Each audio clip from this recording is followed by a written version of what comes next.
네, 교회에 와서 잔디밭에 놀고 있는 아이들을 보고 한번 놀랐고, 또 이렇게 환영해 주시는 모습을 보고 두 번 놀랐습니다. 정말 많은 교회가 대한민국에 있고, 저 역시도 통일북한 관련된 일을 하면서 교회에 선교단체나 또는 통일북한 관련 일을 하는 곳에 많이 가서 강의를 해봤지만, 이 세계로 교회에 와서 대단히 많이 놀랐습니다. 그리고 지금도 놀란 마음은 여전합니다. 한국 교회가 주일학교가 거의 없어지고 있습니다. 교회 가보면 대부분 다 장년층들이 많고, 이 시대의 미래의 비전이라고 할 수가 있는 아이들이 없는데, 저는 교회를 처음에 잘못 찾아온 줄 알았습니다. 마당에서 아이들이 뛰어놀고 있고, 이 한겨울에 그렇게 밝게 놀고 있는 모습들에 한번 놀랐고, 또 저는 이 세계로 교회가 처음이기 때문에 예배당에 아까 목사님과 들어와서 또 한번 놀랐습니다. 제가 많은 대형 교회를 가서 강의하고 했지만 이렇게 큰 이 프로젝션이 있는 것도 놀랍습니다. 그리고 보니까 초등학교부터 시작해서 장년부 이르기까지 모든 성도님들이 주일 오후에 이렇게 예배를 드리고 있다는 것도 놀랍습니다. 대한민국이 맞나? 대한민국에 있는 교회가 맞나? 라고 생각할 정도로 굉장히 지금 놀라 있는 그런 상황입니다. 네, 제가 학교에서 강의를 하는 사람이니까요, 뭐 강의를 하는 것이 두렵거나 떨리지는 않습니다. 하지만 이렇게 교회에 와서, 그리고 특히 통일 관련 아카데미나 선교 단체 이런 곳에 가서 강의를 하면 늘 두렵고 떨리는 마음입니다. 특히나 이 세계로 교회는 제가 말씀드리지 않아도 아마 한국 교회에서 그 어려운 코로나 시기에 순교적 각오로 예배를 중단하지 않은 교회로 제가 잘 알고 있습니다. 자유민주주의 국가에서, 특히 대한민국의 자유와 인권이 보장되는 그 법치 국가에서 교회에 예배를 드리지 못하게 하는 그런 초유의 일이 벌어졌는데, 그러면서 우리는 또 한 가지를 생각하게 됩니다. 그렇다면 만약 북한은 어떨까라는 질문입니다. 여러분들의 자유와 인권에 대해서 누구도 구속할 명분은 없습니다. 하지만 코로나라는 이유로 이 교회의 예배를 중단시키게 만들었던 그 권력자들이 있는데, 그러면 지금 북한의 독재 권력은 과연 북한에서 예배를 드리게 할 수 있을까라는 생각을 하게 됩니다. 제가 주로 강의를 드리는 것은 그 사진입니다. 오늘 저와 여러분들이 함께 사진을 좀 보면서 북한의 현실들을 좀 알아가면 좋겠습니다. 제가 이 프로젝션 화면이 큰 걸 자꾸 강조드리는 이유는 제 강의의 모든 부분들이 다 사진으로 구성되어 있어서 어떤 교회 가면 아주 작은 화면이라서 좀 보기가 아쉬웠는데, 오늘은 너무너무 의미가 있을 것 같습니다. 네, 사진 함께 보겠습니다. 지도가 있습니다. 밑에 있는 건 북한이고 위에 있는 건 중국입니다. 북중 국경에 가면 이렇게 길을 다닐 수가 있습니다. 밑에 보이는 건 파란색 라인은 제가 주로 이 마이크를 써도 되겠죠?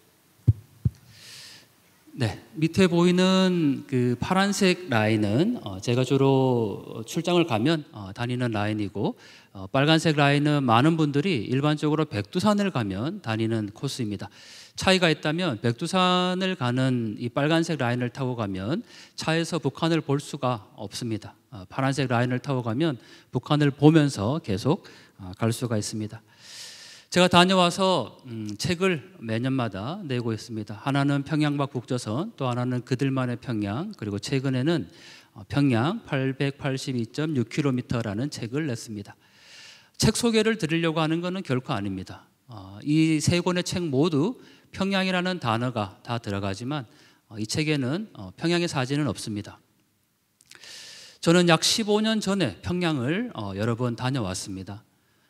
그때 봤던 평양과 지금의 모습은 분명 차이가 있습니다. 제가 마지막으로 쓴 사진책은 바로 평양 882.6km라는 책입니다. 저는 개인적으로 페이스북을 하는데 오늘 페이스북이 저에게 얘기를 해주더라고요. 2년 전 오늘 바로 이 책이 세상에 나온 날입니다. 제가 페이스북에 어떻게 이 책을 소개했냐면 2020년이었으면 대부분 그때 모든 사람들이 평양을 바라볼 때입니다. 지난 정권 시기 마치 김정은이 평화의 사도인 것 같고 평양의 사람들이 너무 잘 살고 있는 그런 모습들로 다들 그려질 때였습니다. 그래서 제가 하나님께 이렇게 기도했습니다. 하나님, 제가 세상에 전해야 될 북한의 모습은 보게 하시고 중국 공안과 북한 공안의 눈은 가려달라고 기도하면서 그렇게 망원 렌즈를 들고 북중접경을 다니기 시작을 했습니다. 네, 지금 보시는 사진들은 제가 망원 렌즈로 다 촬영을 한 겁니다. 북중국경에서 사진을 찍는 건 엄격히 금지되어 있습니다. 간첩 혐의를 받습니다. 육안으로 보면 잘 보이지 않습니다. 그런데 망원 렌즈로 보면 북한에 우리가 속살을 볼 수 있습니다. 빨래를 하고 있습니다. 돼지 한 마리가 보이십니까? 많은 분들이 저 멧돼지라고 생각하지만 집돼지입니다. 북한에서는 돼지를 저렇게 방목을 합니다. 아주 화려한 색깔로 비춰지기 때문에 많은 사람들이 뭐 아름답다 또는 북한의 겨울 이 빨래하는 모습이 그렇게 힘들어 보이질 않는다라고 생각하지만 겨울에 보면 이런 모습입니다. 화면 위쪽이 북한이고 하얀색으로 보이는 건 지금 압록강이 얼어 있는 겁니다. 그리고 검은색으로 점같이 보이는 건 북한 사람들이, 여성들이 빨래를 하기 위해서 강변에 나와 있는 겁니다. 그 중에 한 사람을 제가 확대를 해보겠습니다. 그러면 이렇게 보입니다. 얼음 위에서 빨래를 합니다. 제가 강의를 할 때 중학생 정도 되는 학생이 이렇게 질문을 합니다. 아니 선생님, 집에 세탁기하고 건조기가 다 있는데 왜 강변에 가서 빨래를 하나요? 이렇게 묻습니다. 뭐라고 대답하지를 못했습니다. 세탁기와 건조기를 쓰고 그냥 빨래하는 것이 아주 자연스러운 일상 같지만 북녘의 사람들, 여성들 저렇게 빨래를 강변에서 하고 있습니다. 저 사진을 촬영할 당시에 기온이 영하 25도 정도 됐습니다. 강변의 체감 온도를 감안하면 영하 30도가 넘는 추위입니다. 오늘 부산의 온도는 영하로 내려가지 않았습니다. 영하 5도만 내려가도 한파주의보와 경보를 내립니다. 영하 30도입니다. 영하 30도의 추위는 누군가가 송곳으로 얼굴을 핥히고 있는 그런 날카로운 느낌이라고 생각하시면 됩니다. 역시 여성이 썰매를 끌고 강변에 물을 뜨러 나온 겁니다. 여러분들 한겨울에 눈썰매를 타고 다니는 그런 모습이지만 이 여성은 지금 썰매에다가 물 한 동이를 떠서 가는 장면입니다. 역시 동일하게 질문합니다. 선생님, 수도꼭지만 틀면 물 나오는데 왜 힘들게 저렇게 물을 떠 갑니까? 라고 질문합니다. 아마 이 자리에 있는 초등학생, 중학생, 고등학생, 심지어 청년 대학생들도 왜 굳이 저기에서 물을 떠야 할까라고 잘 이해되지 않을 겁니다. 여러분들 지나가다가 공공 화장실에서 수도꼭지만 틀어도 요즘 어디에서나 뜨거운 물이 콸콸콸 쏟아지는 게 대한민국입니다. 그러나 물 한 동이를 떠서 가는 북녘의 여성이죠. 빨래를 하러 나오는 것도 그렇게 자유롭지는 않습니다. 저렇게 군인이 철조망에 문을 열어줘야 강변에 빨래를 하러 나올 수가 있습니다. 두 여성이 배추를 짊어지고 길을 걸어갑니다. 기찻길 옆입니다. 우리가 잘못 알고 있는 것 중에 하나가 이 두만강과 압록강의 반을 잘라서 반은 중국 거 반은 북한 거 이렇게 생각하는데 이 두만강과 압록강은 공동관리수역입니다. 그래서 배를 타고 중국에서 북한의 마을라까지 들어갈 수가 있어요. 이 사진은 제가 중국에서 배를 타고 북한의 마을라까지 가서 찍은 사진입니다. 이 여성이 지금 배추를 짊어지고 어디를 갈까 우리가 추정을 해보면 첫 번째는 배추밭에서 일한 걸 자기 집으로 가져가는 걸로 볼 수도 있고 두 번째는 시장, 북한에서는 시장을 장마당이라고 부릅니다. 장마당에 팔러 가는 걸로 볼 수가 있겠죠. 제가 탄 배가 한참을 올라갔다가 내려올 때도 여전히 이 두 여성은 기찻길 옆을 걷고 있습니다. 그리고 그 방향으로 가면 조금 큰 도시가 나오고 거기에 장마당이 열립니다. 이 여성은 지금 저 정도의 배추를 짊어지고 몇 시간을 걸어서 장마당에 지금 팔로 가는 걸로 추정을 할 수가 있습니다. 빨간색 동그라미는 제가 표시를 해두었습니다. 뭘까요? 빨간색 동그라미 안에 있는 거요. 참고로 계집은 아닙니다. 많은 분들이 계집이다 이렇게 얘기를 하는데 계집은 아니에요. 뭘까요? 여기에 있는 많은 미래 세대들이라고 얘기하는 우리 청년, 학생들, 아이들은 저도 마찬가지지만 이걸 일상생활에서 경험해보지 않은 모습입니다. 뭘까요? 우물입니다. 저 빨간색 동그라미를 확대하면 이렇게 보입니다. 똑같은 장소입니다. 지금은 여러분들과 똑같은 또래의 초등학생 아이 2명이 앉아서 물을 뜨고 있는 장면이고, 지금은 어머니가 나와서 뭔가 씻고 있는 그런 장면입니다. 조금 더 있으면 군인이 지나가다가 발을 씻기도 하는 그런 우물입니다. 역시 똑같은 장소입니다. 북녘의 마을입니다. 위쪽으로 집이 있죠. 그리고 역시 제가 빨간색 동그라미로 표시를 해두었습니다. 뭘까요? 역시 우물입니다. 마을마다 저렇게 우물이 없는 곳은 없습니다. 수도꼭지만 틀어서 물을 뜰 수 있는 게 우리에게는 너무 당연하지만, 저렇게 마을마다 우물에서 겨우 물을 구할 수 있고, 그 우물이 마르면 아까 겨울에는 강변에 나가서 물을 떠와야 하는 것이 지금의 모습입니다. 지금 보시는 사진은 소달구지입니다. 저 소달구지는 한국에서 지금 농촌에 가면 볼 수가 있겠죠. 그런데 앞에 일하고 있는 사람들 말고 뒤에 보면 서 있는 사람들이 있습니다. 나무 밑에. 저 사람들은 지금 뭘 하고 있을까요? 나무 밑에 서서.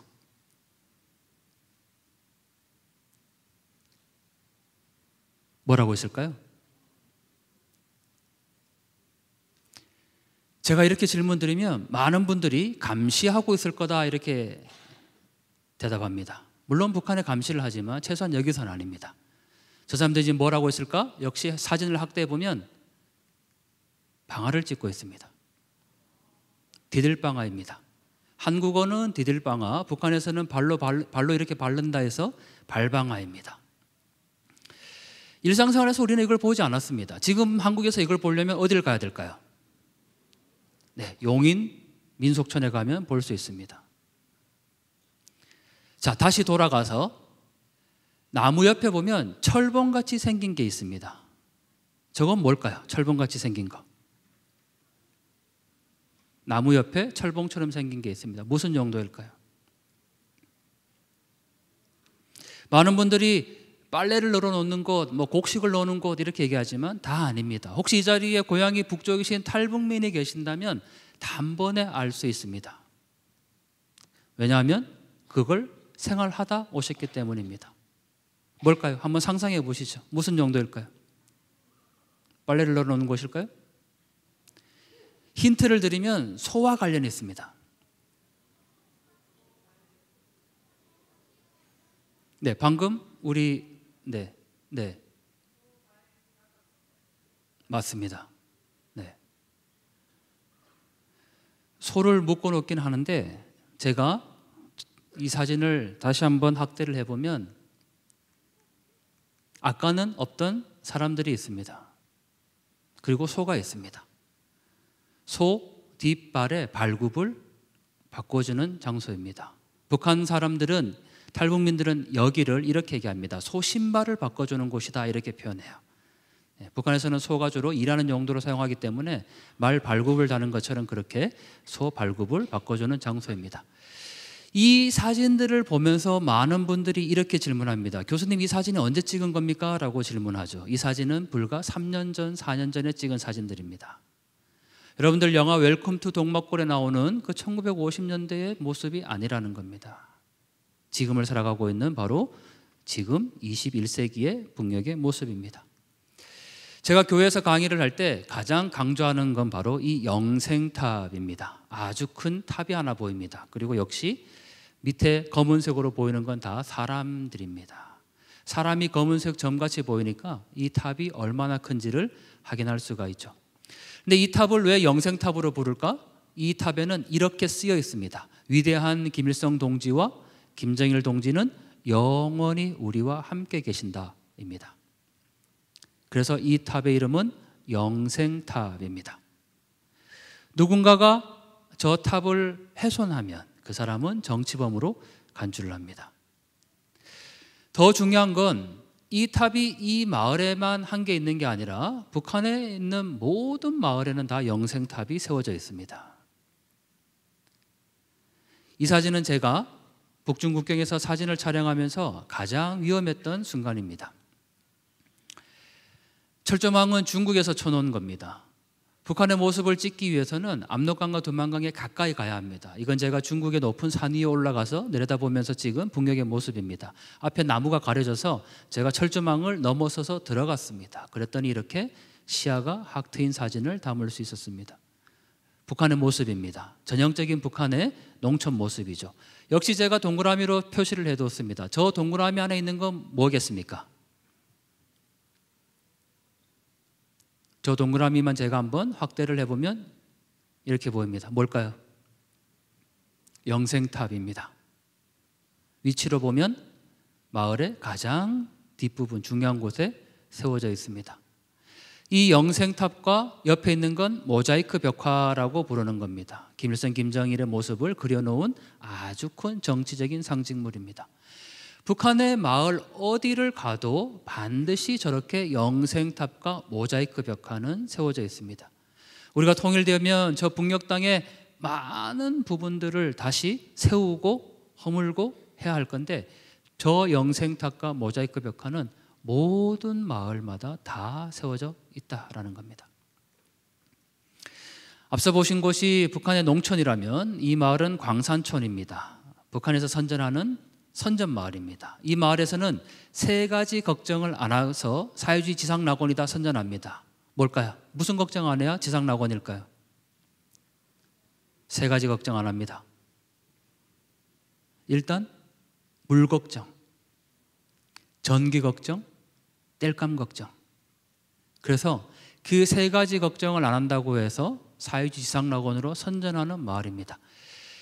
위쪽에 보면 구호가 아주 크게 보입니다. 우리나라 사회주의 제도 만세라는 구호가 있고 아래쪽에 보이는 사각형의 건물들이 공공건물입니다. 가운데 삼각형으로 삐죽삐죽 나와 있는 것이 바로 주민들이 살고 있는 집입니다. 이 마을이 밤이 되면 어떤 모습으로 변할까요? 밤이 되면요. 안 보일까요? 북녘에 전기가 없습니다. 그래서 불을 켜지 않기 때문에 밤이 되면 거의 도시는 사라집니다. 하지만 이 마을은 선전마을입니다. 불이 들어옵니다. 어디에만 들어올까가 중요합니다. 어디에만 들어올까요? 빨간 글씨에만 불이 들어올까요? 네. 정답은 맞습니다. 이렇게 보입니다. 위에 보이는 빨간 선전구호와 아래에 보이는 공공 건물에만 불이 들어왔고 가운데에 검은색으로 보이는 곳이 바로 집입니다. 일반 주민들이 살고 있는 집, 낮과 밤을 비교하면 이렇습니다. 선전구호는 빨간색엔 다 불을 밝혔고 우리 방금 친구가 얘기했듯이 주민들이 살고 있는 집에는 불이 들어오지 않습니다. 제가 이 사회주의라는 글씨 부분만 확대를 해보니까 사자 밑에 빨간색으로 뭔가 점 같은 게 하나 보입니다. 그게 바로 15톤 덤프트럭입니다.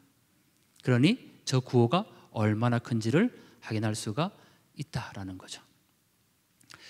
이 밤에 찍은 사진 가운데서 유독 하얗게 빛나는 저게 바로 모자이크 벽화입니다. 이거입니다.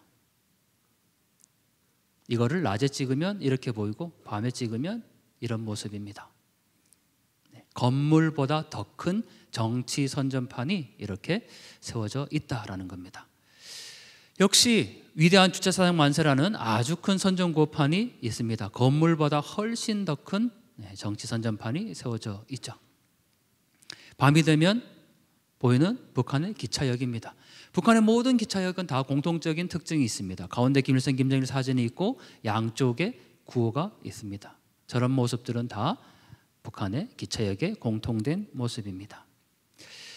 이 모습은 아파트 창문을 제가 촬영을 한 겁니다. 지금 15가구가 보이죠. 우리는 절대 외형만 보고 그 집이 잘 산다 못 산다 구분해서도 안 되고 그렇게 할 수도 없습니다. 하지만 그냥 연구 차원에서 이 15가구 중에 가장 잘 살 것 같은 집은 어딜까요? 제일 왼쪽에? 제일 중간의 집? 네. 우리가 외형만 보고 추정해 보면 가운데 줄에 가장 중간에 있는 집이 그나마 형편이 제일 나을 것 같다라고 추정을 합니다. 왜 그럴까? 노란색은 옥수수입니다. 식량이 있는 거고, 빨간색은 빨래더미인 거고, 가장 중요한 거는 검은색, 바로 태양열 지별판입니다. 그 왼쪽 집에도 태양열 지별판이 있습니다. 우리가 이 사진을 통해서 알 수 있는 건 지금까지 우리는 북한이 배급을 주고 모든 사람들이 평등하게 살고 있다라고 그렇게 배워왔고 알고 있지만 결코 그렇지 않다라는 겁니다. 이제 집집마다 부익부, 빈익빈이 발생하고 있다라는 거죠. 이거는 산일까요? 밭일까요? 산? 밭일까요? 정답은 산에 있는 밭이 맞을 겁니다. 산에는 원래 뭐가 있어야 할까요? 나무가 있어야 합니다. 나무를 다 베어내고 저렇게 밭을 개간합니다. 제가 차를 타고 사진을 찍으면서 다닌 거리가 북중 국경의 거리가 끝에서 끝까지를 가면 1400km입니다. 서울 부산 거리가 약 500km입니다. 1400km를 가는 내내 북한의 산의 모습은 다 저렇다고 보시면 됩니다. 나무는 거의 없습니다. 그래서 우리가 북한을 위해서 기도할 때 하나님 저 황폐한 북한 땅을 회복시켜 주십시오라고 기도하는 모습이 바로 이런 것과 관련해 있습니다. 물론 그 영혼의 황폐함도 속한 기도하죠. 여기에 많은 아이들이 있습니다. 제가 정말 교회 와서 많이 놀랐다고 몇 번이고 강조하는데 북녘에도 아이들이 있습니다. 여러분들 또래의 아이들이 저 북녘 땅에 살고 있습니다. 어떻게 살아갈까 한번 보겠습니다. 세상에 부럼 없으라는 구호가 붙어 있습니다. 만약에 여러분들이 앞으로 북한이나 평양에 갔을 때 어떤 건물에 세상에 부럼 없으라는 구호가 붙어 있으면 그 건물은 100% 유치원이거나 타가소입니다. 반드시 유치원 타가소에는 세상에 부럼 없으라는 구호를 붙입니다. 저도 평양에 갔을 때 김정숙 타가소를 방문한 적이 있는데 거기에 세상에 부럼 없으라는 구호가 붙어 있습니다. 만약 이 자리에 고향이 북쪽이신 탈북민이 계신다면 반드시 옆에 있는 분이 질문해 보시기 바랍니다. 세상에 부럼 없으라는 노래를 알아요? 라고 물어보세요. 혹시 이 자리에 탈북민 계십니까? 고향이 북쪽이신 분?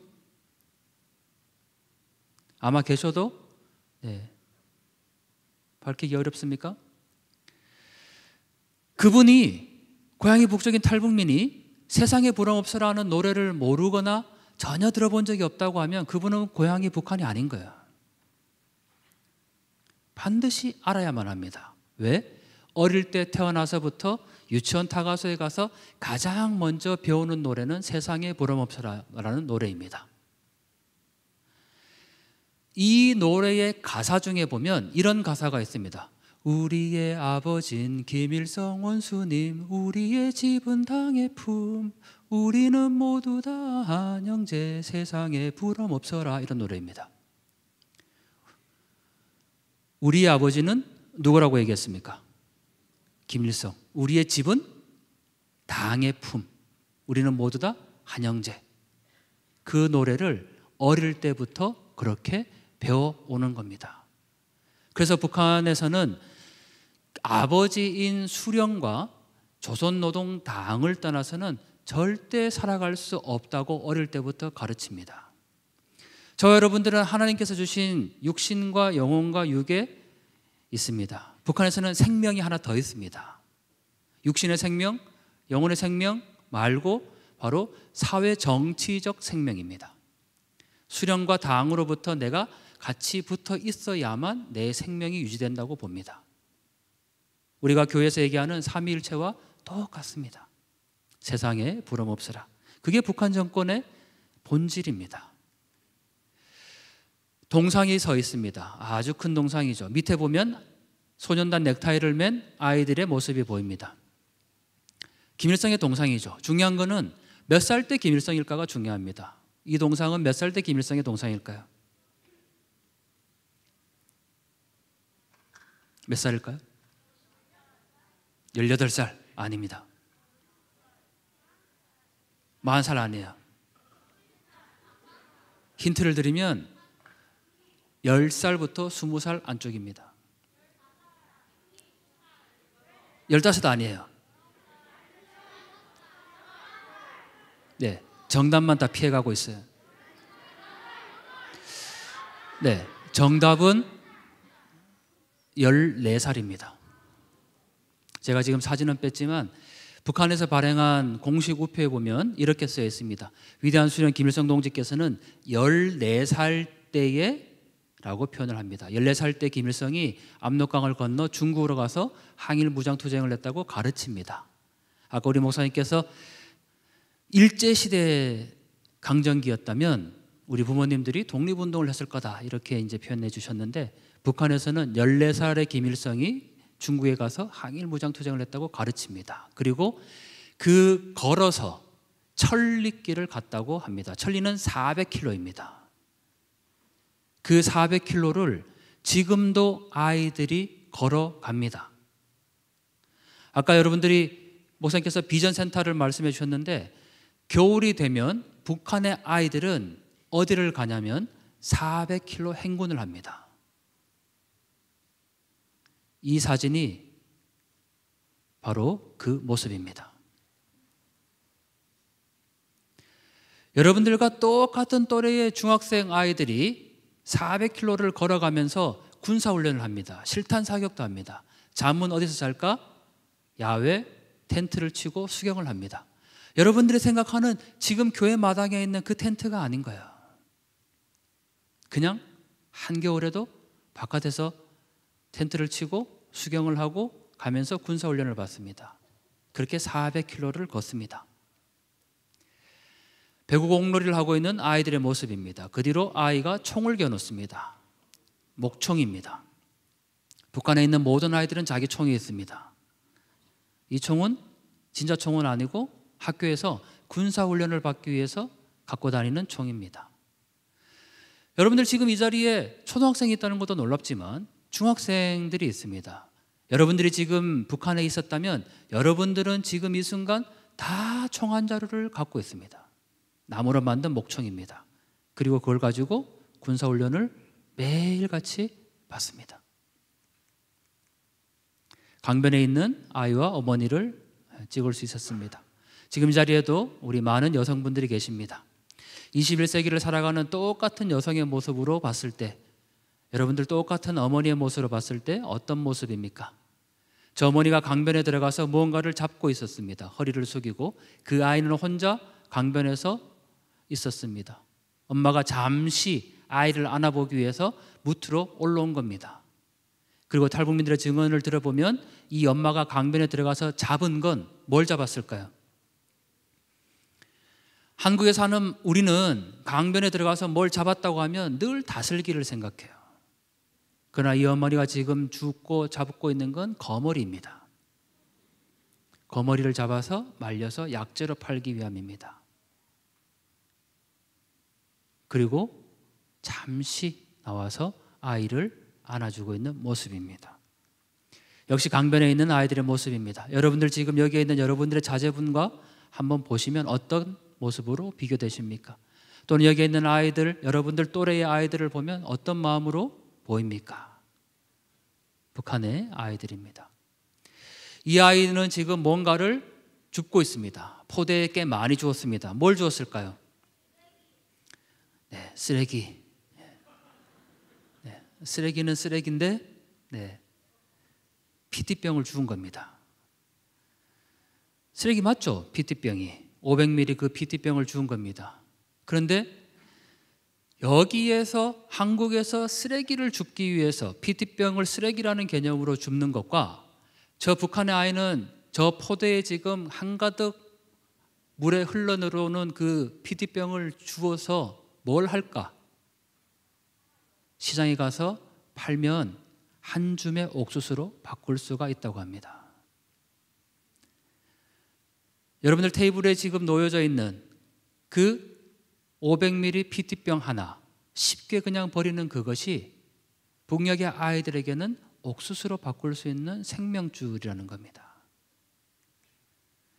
이 사진은 제가 사진을 찍으면서 가장 안타까운 사진이었습니다. 지금 보면 저 트럭에 아이들이 타고 어디론가 가고 있습니다. 제가 육안으로 그냥 볼 때는 아주 높은 낭떠러지에 그냥 트럭 하나가 지나가고 있었고, 망원 렌즈로 찍었을 때도 그냥 트럭이 지나가는 정도였구나 라고 찍은 겁니다. 그런데 다녀와서 확대를 해보니까 이렇게 트럭에 아이들이 실려가고 있습니다. 아주 낭떠러집니다. 지금 가고 있는 길은. 2020년에 한국의 교과서에 이런 얘기들이 실렸습니다. 북녘의 아이들은 학교를 마치면 농촌 체험을 하러 간다. 거기에서 자연 속에서 호흡하고 이런 아주 즐거운 그런 내용들을 담았습니다. 한국의 아이들은 학교를 마치면 학원을 가고 스마트폰에 중독되고 그런데 북한의 아이들은 학교를 마치면 저렇게 자연에 가서 자연 속에서 뛰어논다, 이런 뉘앙스로 교과서에 썼습니다. 그런데 저 모습은 농촌 체험을 하러 가는 게 아니고 농촌 동원을 가는 겁니다. 실제 일을 하러 가는 겁니다. 수학철이 되면 학교에 아이들이 없습니다. 다 밭에 가서, 논에 가서, 옥수수 밭에 가서 일을 합니다. 만약에 한국에서 저렇게 천길 낭떠러지 길에 화물차에 아이들을 태워서 일을 하러 갔다고 하면 어떤 일이 벌어질까요? 여기에 계신 우리 성도님 중에 자제분들이 있는 부모님들이라면 그냥 가만히 있지 않을 겁니다. 아마 정권이 바뀔 만한 사안이겠죠. 그러면 우리는 이런 질문을 해야 합니다. 우리의 아이들에게 해서는 안 될 일을 북녘에 있는 아이들에게도 해서는 안 되는 겁니다. 그게 북한의 인권입니다. 저와 여러분들이 자유민주주의와 인권을 누리고 지금 살아가고 있다면 북녘의 사람들도 자유민주주의와 인권을 누릴 수 있어야 합니다.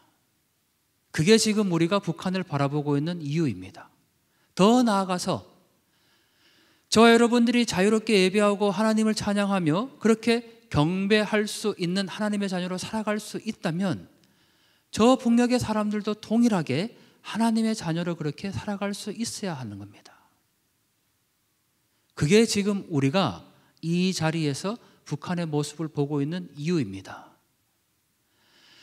여러분들, 이렇게 화려하고 좋은 곳에서 우리끼리 예배드리고 우리끼리 좋기 위해서 그렇게 신앙생활하고 있는 건 아니지 않습니까? 이 교회 이름이 세계로입니다. 땅끝까지 이르러 하나님의 제자가 되라고 그렇게 여러분들 가운데 선교의 비전과 아주 큰 마음들을 주시는 겁니다. 그런데 그 지척에 바로 북한이 있습니다. 우리는 그 북한을 지금까지 잊고 살았습니다. 여러분들 행복하십니까? 다시 질문 드리겠습니다. 여러분들 행복하십니까? 별로 안 행복한 것 같으신데요, 목소리로는. 여러분들이 최소한 아까 찬양하는 그 모습만을 봤을 때는 여러분들은 세상에서 가장 행복한 사람들입니다. 가장 은혜로운 사람들입니다. 여러분들이 기뻐 찬양하고 있는 그 모습처럼 북녘의 사람들도 동일하게 그러해야 한다는 겁니다. 그게 지금 우리가 이 자리에서 북한을 보고 있는 이유입니다. 여러분들 장마당이라고 들어보셨습니까? 북한의 시장입니다. 농담 삼아 이렇게 얘기합니다. 이제는 북한에 두 개의 당이 있습니다. 하나는 조선노동당, 또 하나는 장마당입니다. 장마당을 빼고는 북한의 변화를 얘기하기가 어렵습니다. 지금 보고 있는 사진이 북한의 장마당입니다. 동그라미를 친 부분을 제가 한번 확대를 해보겠습니다. 저 부분만 확대를 해보면 이렇게 보입니다. 뭐가 보이십니까? 수박도 있고 사과도 있고 파도 보이고 농산물이 보입니다. 그런데 저 사진 속에서 더 중요한 건 바로 전자저울입니다. 자세히 보시면 전자저울 2개가 있습니다. 전자저울이 있다라는 것은 정확하게 무게를 달아서 가격이 형성된다라는 겁니다. 우리는 지금까지 북한을 어떻게 배워왔냐면 똑같이 평등한 사회에서 다 같이 배급을 받고 그렇게 살아가고 있다라고 교육을 받아왔습니다. 하지만 거짓말입니다. 북한도 이제 자본주의의 가장 기본적인 수요와 공급의 법칙이 작동하고 있습니다. 물건이 많이 외부로부터 들어오면 가격은 당연히 내려갑니다. 정확하게 전자저울의 무게를 달아서 가격이 형성되어 있습니다. 심지어 요즘은 북한에 돈주라고 해서 장사를 하는 사람들에게 돈을 빌려주는 고리대금업자가 생겨날 정도입니다. 그래서 우리는 북한의 변화에 주목해야 합니다. 만약 저와 여러분들이 본 북한이 앞서 1950년대 모습같이 디들방아를 찍고 여전히 강변에 가서 물을 떠오고 그런 모습으로 계속 이어진다면 우리에게 통일은 너무 멀리 보입니다. 하나님 대체 저 땅을 왜 그냥 두십니까? 언제가 되어야 저 북한 땅이 변화됩니까? 라고 늘 그렇게 기도해야겠죠. 하지만 우리는 지금 또 다른 모습으로 장마당을 보고 있습니다. 여러분들 시장에 가면 뭘 합니까?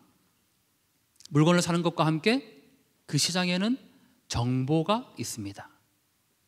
사람들이 얘기를 하죠. 야, 옆집에 누가 무슨 일이 있었대 라고 얘기도 하고, 우리는 지금까지 북한에서 감시와 통제로 인해서 사람들이 서로에 대한 이야기를 하지 못할 거다라고 배워왔지만 맞습니다. 하지만 이 장마당을 통해서 이제 사람들이 서로에 대한 생각들을 나누고 정보가 흘러가고 있다는 거죠. 그래서 남한의 소식들을 알게 된다는 겁니다. 그래서 우리는 이 장마당에 주목해야 합니다. 우리가 통일 선교를 위해서 뭘 해야 될까라고 많이 질문하지만 북한의 변화를 위해서 저 장마당이, 시장이 활성화될 수 있도록 우리가 함께 기도해야 합니다. 그리고 그 일들을 만들어가야 합니다. 여러분들 이 자리에 청년들이 있습니다. 여러분들의 전공이 무엇이든 상관없이 어떤 전공이든 북한과 다 연결할 수 있습니다. 여러분들의 전공이 IT, 정보 계열이라면 많은 전 세계 젊은이들이 저 북한 땅에 정보를 담은 USB가 적발되지 않고 어떻게 들여보낼 수 있을까를 고민합니다. 그게 지금의 북한을 바라보고 있는, 일을 하고 있는 모습입니다. 그러니 내 전공이 무엇이든 아무런 염려가 없다라는 겁니다. 주어진 역량대로, 달란트대로 그렇게 일을 할 수가 있다라는 거죠. 하지만 북한은 여전히 이렇게 주장합니다. 자력갱생만이 살 길이다. 우리 식대로 살아나가자. 이거는 북한 정권이 계속 강조하고 있는 겁니다. 자력갱생. 전 세계 무역 흐름으로부터도 벗어나 있고 개혁개방하지 않고 오로지 그 안에서 그렇게 살아가겠다라는 겁니다. 북녘으로 가는 길입니다. 이 기차는 북한의 기차입니다. 평양에서 단동까지 되어 있습니다. 단동은 중국입니다. 그리고 기차에 보면 뭔가 표식이 붙어 있는데 저게 바로 국장입니다. 북한의 국장. 국가를 상징하는 표식입니다. 국장. 이 기차는 북한 기차입니다. 북한의 기차가 지금 평양을 출발해서 신의주를 거쳐서 중국 단동까지 나오는 것을 촬영할 수가 있었습니다. 여기에 있는 초등학생들에게 질문을 해도 여러분들은 답을 다 알고 있습니다. 통일이 되면 뭐가 좋을까요? 맞아요. 네, 방금 기차로 세계여행을 간다라고 말씀 주셨습니다. 우리는 지금까지 늘 통일을 그렇게만 배워왔어요. 통일이 되면 북한의 지하자원을 캐고 기차 타고 부산에서 출발한 기차가 유라시아까지 가서 유럽까지 갈 수 있고 평양 가서 냉면 먹고 백두산 수학여행 가고 늘 그런 방식으로 통일을 얘기했다는 거죠. 지하자원 캐는 게 통일의 이유가 아니라는 겁니다. 이 기차를 타고 부산을 출발해서 평양을 지나서 저렇게 중국을 거쳐 유럽까지 갈 수 있지만 최소한 크리스찬인 우리로서는 통일의 이유가 그것만 되어서는 안 된다라는 겁니다. 그거는 세상 사람들도 다 그렇게 얘기합니다. 오늘 이 교회에 나오지 않은 여러분들 또래의 친구들에게 내일 가서 한번 질문해 보면 그 친구도 똑같이 얘기합니다. 통일되면 기차 타고 유럽 가고, 벽산 가서 수학여행 가고, 평양 가서 냉면 먹고, 그 얘기를 다 합니다. 저와 여러분들은 하나님께 선택받은 하나님의 사람들입니다. 그러면 우리는 최소한 그들과는 달라야 합니다. 지하 자원을 캐고 경제적으로 잘 살기 위해서 통일을 하는 것이 아니고 바로 북한 땅에도 사람들이 있다라는 겁니다. 그리고 그 사람은 하나님께서 지으셨고 하나님께서 보시기에 하나님의 형상대로 지으시고 보시기에 좋았다라고 한 하나님의 백성들입니다. 그런데 그들이 지금 우리처럼 예배드리지 못하고 하나님의 자녀로 살지 못하고 독재 정권에서 신음하면서 그렇게 죽어가고 있습니다. 그래서 저와 여러분들의 통일이 왜 되어야 하나요? 라는 질문에 우리의 대답은 바로 그곳에 하나님의 사람들이 있다라는 겁니다. 그걸 위해서 저와 여러분들이 오늘 이 시간에 북한 땅을 보고 있는 겁니다. 하나님이 하나님의 형상대로 사람을 지으시고 보시기에 좋았다 했습니다. 그 사람들이 바로 저와 여러분들입니다. 그리고 저 북녘 땅에도 사람들이 있습니다. 제가 이제 조금 다른 이야기를 하고자 합니다. 저는 중국에 가서 탈북 여성 100명을 만났습니다. 그리고 다녀와서 엄마의 엄마라는 책을 냈습니다. 이 여성들은 지금 한국에 온 탈북민이 아니고 지금 이 순간에도 중국에 있는 여성들입니다. 여러분들 탈북민이라고 들어보셨습니까? 대한민국에는 지금 3만 5천여 명의 탈북민이 있습니다. 부산에는 약 1,000여 명의 탈북민이 있습니다. 그 여러분들 가까이 있는 지사동에 굉장히 많은 탈북민이 있습니다. 제가 만난 이 탈북 여성들은 대한민국에 들어오지 않은 지금 이 순간에도 중국에 살고 있는 여성들입니다.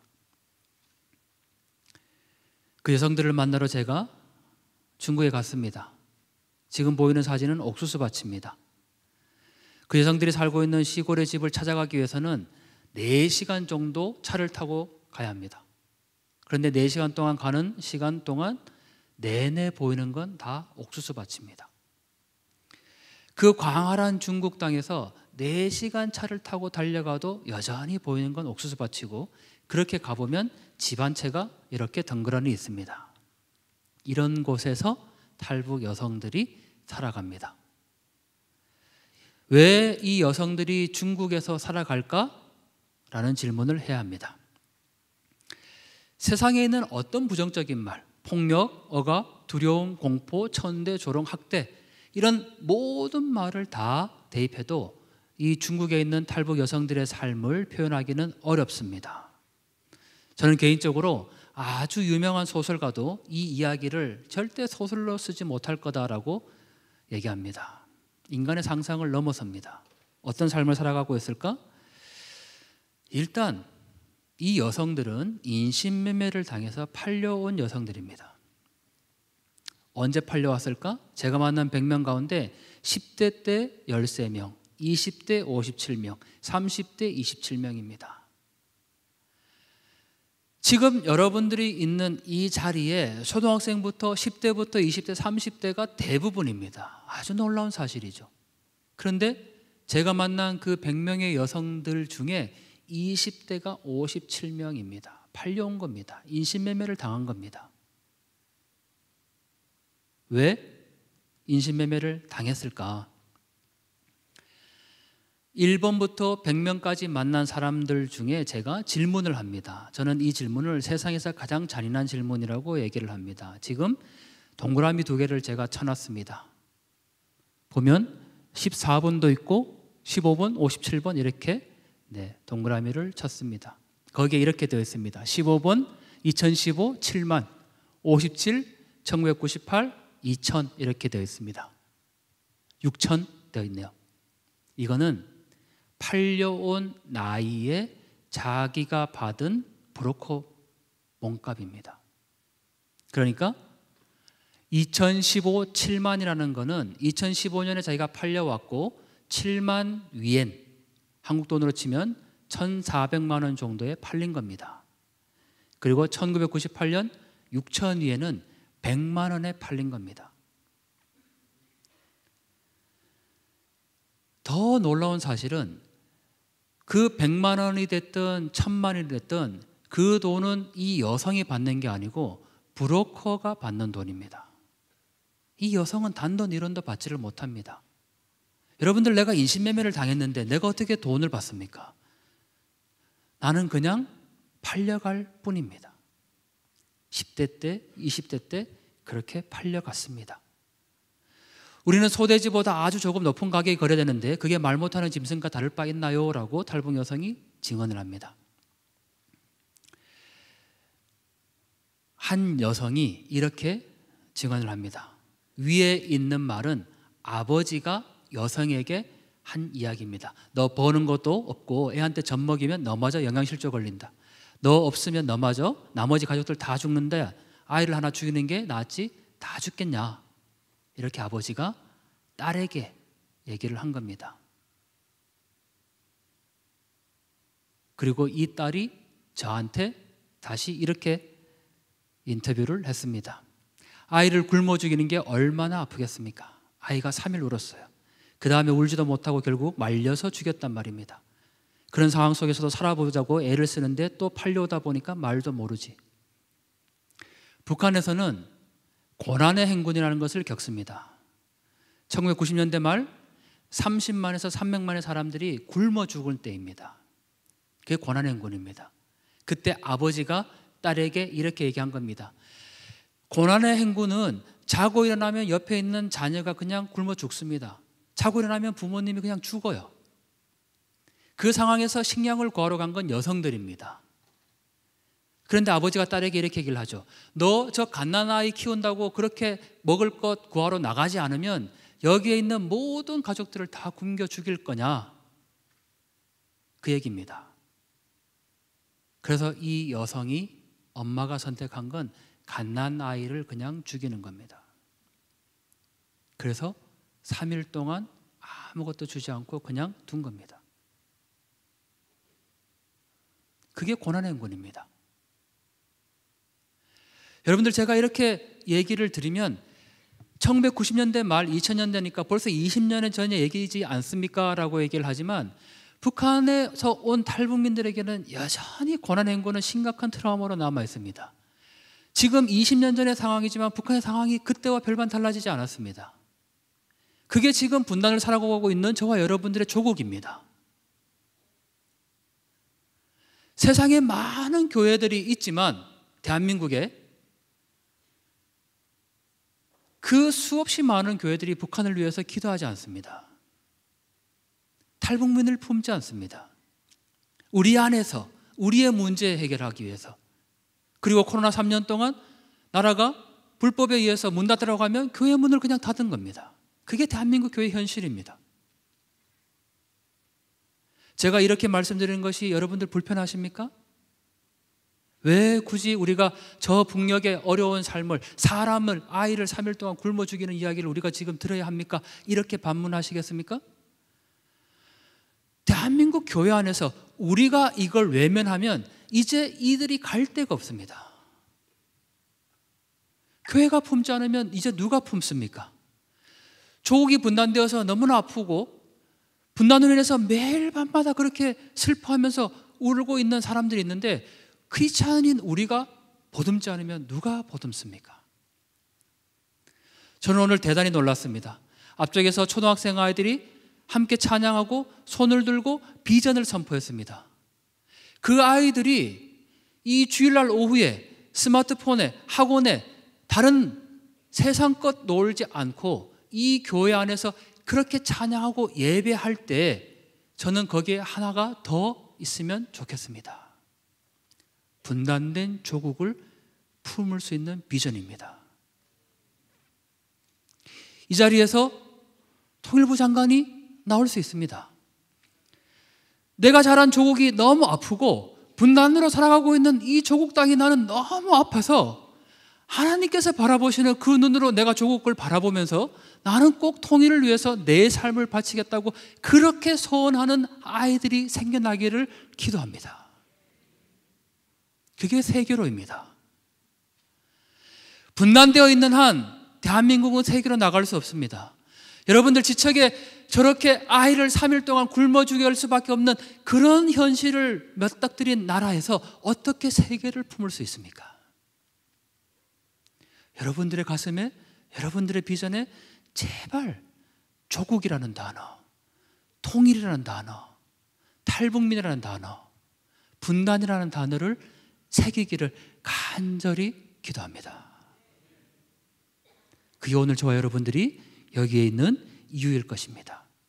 그녀들이 중국에서 어떻게 살아갈까? 그냥 검은 사람이라고 불립니다. 죽으면 그냥 길에 버리면 됩니다. 왜?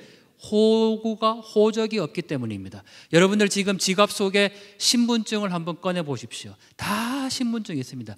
해외에 가서 가장 자랑스러운 건 대한민국 여권입니다. 그러나 중국에 살아가고 있는 이 여성들은 신분증이 없어요. 그냥 죽으면 길에 버리면 돼요. 그래서 그들을 검은 사람이라고 부릅니다. 엄마와 딸의 손입니다. 딸이 14살 때 엄마랑 같이 팔려왔습니다. 지금 혹시 엄마와 자제분 따님과 같이 앉아 계신 우리 성도님 계십니까? 또는 14살 된 아이가 있습니까? 14살 된 아이 한번 손들어 보시겠습니까? 여자아이 중에 엄마랑 같이 14살 된 아이가 중국에 팔려온 겁니다. 엄마는 A라는 마을에 팔려갔고 딸은 B라는 마을에 팔려갔습니다. 7년 동안 서로 헤어져서 만나지 못했습니다. 그러다가 엄마가 팔려간 집에 남편이 사망을 합니다. 그리고 엄마가 다시 재혼을 합니다. 우리는 재혼이라고 얘기하지만 이 브로커가 엄마를 다시 판 겁니다. 근데 어디에 팔았느냐? 딸이 살고 있는 그 B라는 마을에 판 겁니다. 다시. 그래서 엄마랑 딸이 지금 만난 겁니다. 엄마가 딸에게 이렇게 얘기하죠. 얘야, 이제 우리도 다른 탈북 아이들처럼 남한으로 가자라고 얘기합니다. 이 딸이 엄마에게 엄마, 저는 갈 수가 없습니다. 가려면 엄마 혼자 가세요라고 얘기합니다. 왜 못 갈까요?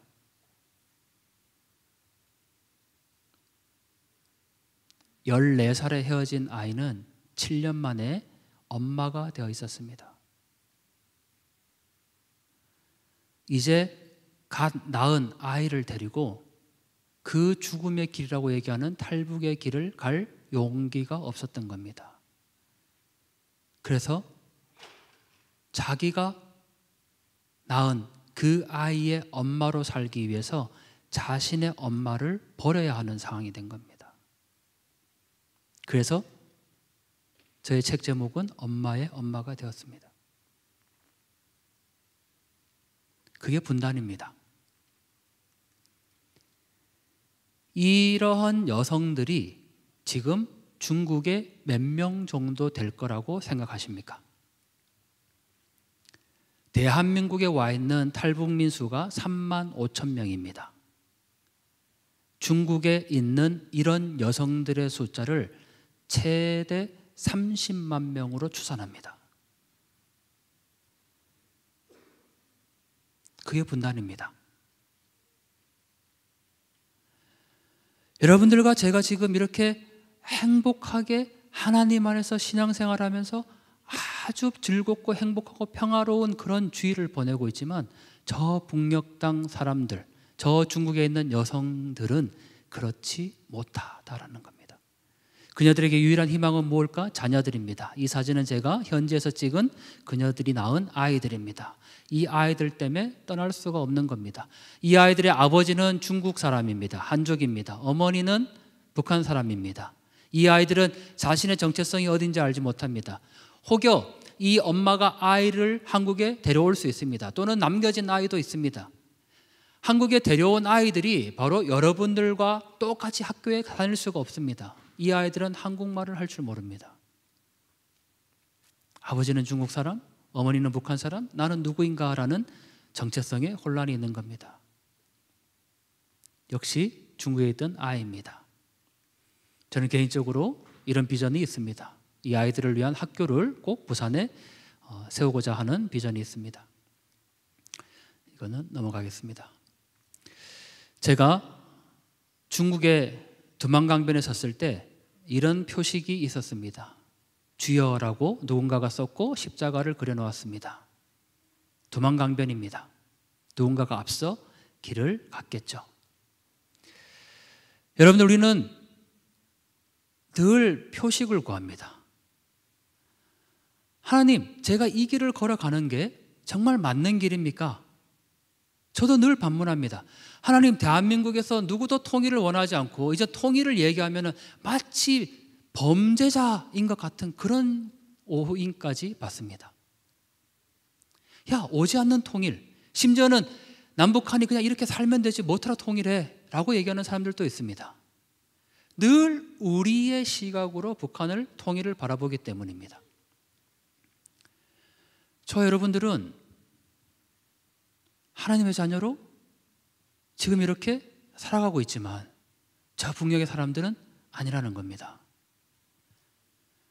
하나님께서 출애굽 당시에 말씀하셨습니다. 이스라엘 백성들을 출애굽했을 때 그때의 이야기를 우리는 역사라고 이야기하지 않습니다. 여러분들 성경의 이야기를 2000년 전의 역사로 배우십니까? 그때도 계셨고 지금도 계시고 동일하게 앞으로도 계실 그 하나님을 우리는 믿고 있는 겁니다. 그렇다면 성경에서 나오고 있는 그 이야기들이 지금의 상황과 거의 같습니다. 거의가 아니라 아주 똑같습니다. 우리 창세기 출애굽기 얘기를 가지고 한번 적용해 보면 이스라엘 백성들이 바로의 압제를 당하지 않습니까? 지금 북한이 김일성, 김정일, 김정은의 압제를 당하는 것과 똑같습니다. 이스라엘 백성들이 홍해 바다를 건너지 않습니까? 탈북민들이 두만강 압록강을 건너는 것과 똑같습니다. 애굽의 군대가 쫓아오죠. 역시 탈북민을 탈북할 때 잡으려고 중국 공안과 북한 군인이 쫓아옵니다. 그리고 이스라엘 백성들은 광야 생활을 합니다. 탈북민들이 두만강과 압록강을 건넜다고 해서 바로 한국까지 올 수 있는 건 절대 아닙니다. 바로 광야 생활이 있습니다. 제3국에서 베트남, 미얀마, 라오스와 몽골과 또는 지금처럼 보신 것처럼 중국에서 그렇게 살다가 인신매매를 당해서 있던 그런 시기입니다. 그리고 이스라엘 백성들이 가나안 땅에 들어갑니다. 하지만 가나안 땅은 처음부터 적과 꿀이는 땅이 아니었습니다. 거기에는 정복해야 될 대상이 있었던 겁니다. 탈북민들에게 대한민국이 처음부터 적과 꿀이는 가나안 땅이었습니까? 아닙니다. 한국에 와서 보니까 취업의 문제도 있고 교회에 오면 서로 어울리지 못하는 문제도 있고 탈북할 때 가졌던 트라우마도 남아있고 중국에서 남겨진 가족의 문제, 북한에 있는 가족의 문제, 중국에 두고 온 자녀의 문제, 여러 가지 많은 문제들이 갖고 있습니다. 정복해야 될 대상인 거죠. 이스라엘 백성들에게 하나님께서 뭐라고 하셨습니까? 온전히 여호와만 의지하라라고 얘기합니다. 탈북민에게도 동일하게 적용할 수 있는 겁니다. 우리에게도 동일하게 적용할 수 있습니다. 저 여러분들 앞에 지금 정복해야 될 대상들이 많이 있습니까? 오직 하나님만 바라보라는 겁니다. 그리고 우리는 지금 분단이라는 장벽 앞에 놓여 있습니다. 우리가 아무리 힘쓰고 애써도 하나님께서 허락하신 그때의 하나님의 방식으로 복음 통일은 반드시 이루어질 것입니다. 세상에 많은 사람들이 지하자원을 캐고 경제적인 이유로 통일해야 된다고 얘기하지만 우리의 통일의 이유는 복음 통일입니다. 거기에서 벗어날 수가 없어요. 그리고 그 복음 통일을 이루어가는 과정에 저와 여러분들을 그렇게 하나님께서 쓰시는 겁니다. 만약 북한의 문이 열렸을 때 단 한 사람만 들어갈 수 있다면 저는 그게 제가 되게 해달라고 그렇게 기도합니다. 하나님 북한의 문이 열렸을 때 단 한 사람이 가야 한다면 그게 제가 되게 해달라고 그렇게 여러분들 기도하십시오. 저 북녘 땅이 아파합니다. 신음합니다. 우리가 여러분들 무엇을 해야겠습니까? 하나님께서 우리에게 그렇게 비전과 미션을 주신 겁니다. 정리하겠습니다. 저는 개인적으로 40대입니다. 90년대 대학을 다녔습니다. 소위 지난번에 권력을 잡았던 그 386 세대라고 하는 분들이 제 선배 세대입니다. 80년대 대학을 다녔고 그때 당시에 40대였죠. 저는 나이 이야기를 해서 대단히 죄송하지만 40대로 살면서 70년대에 태어나서 배고픔을 모르고 자랐습니다. 여러분들 저희 밑에 세대들은 더더욱 말할 것도 없을 겁니다. 여러분들 보릿고개라는 단어를 모르죠. 저도 모릅니다. 보릿고개를 경험해보지 않았습니다. 우리 자리에 계신 많은 저 선배 세대들 50대, 60대, 70대, 80대 되시는 분들은 보릿고개를 경험했습니다. 우리의 부모님들은 저의 40대, 50대 되신 연대에 태어나신 저희 부모님들은 당신들은 배골마도 자녀들만큼은 먹이기 위해서 그렇게 자녀를 키운 겁니다.